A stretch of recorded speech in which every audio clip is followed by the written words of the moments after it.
Yung Pilipino, alam na natin na di naman kailangan talaga sabihin mo na mahirap ako, ganun-ganun. Pero tama naman yung nagsi-circulate ngayon. And noon ko pa sinasabi to during my podcasts na hindi mo kailangan utuin yung mga tao na hindi ka mayaman. Pero wag ka lang masyadong magyabang dyan kasi maraming naghihirap at nagugutom.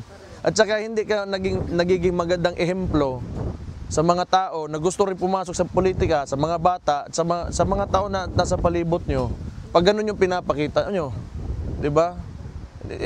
Everyone will become greedy. So pag pinapakita, simple ka lang, kahit sige, mayaman kayo, tago mo lang kasi nandyan ka sa publiko. You have to be a good example to society.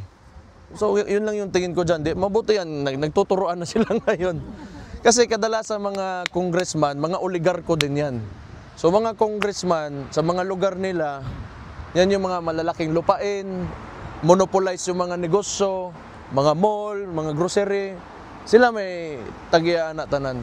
So, kaya nagtuturoan na yan ngayon mga yan. Lumalabas din ngayon madalas yung pangalan ni Zaldico.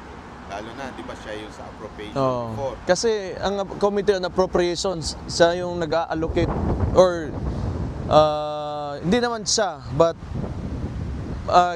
he can influence the allocation of the budget or the resources of the government. Do you think kailangan na siyang lumabas sa public at para paliwanag itong mga nangyayari? Hindi, yung tanong kung nasaan na ba yun si Zaldico.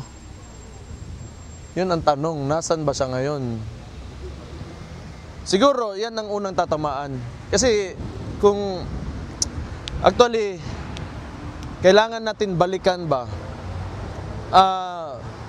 Kung pinag-uusapan natin yung flood control projects, ngayon lang yun lumabas. Pero for the past 3 years, ang ginawa ng administrasyon, kaya wala rin tayong infrastruktura at kung meron man, ang gibarat, naging ghost projects na flood control, nagkakagulo na sila ngayon, nagtuturuan na. So maganda yan. Pero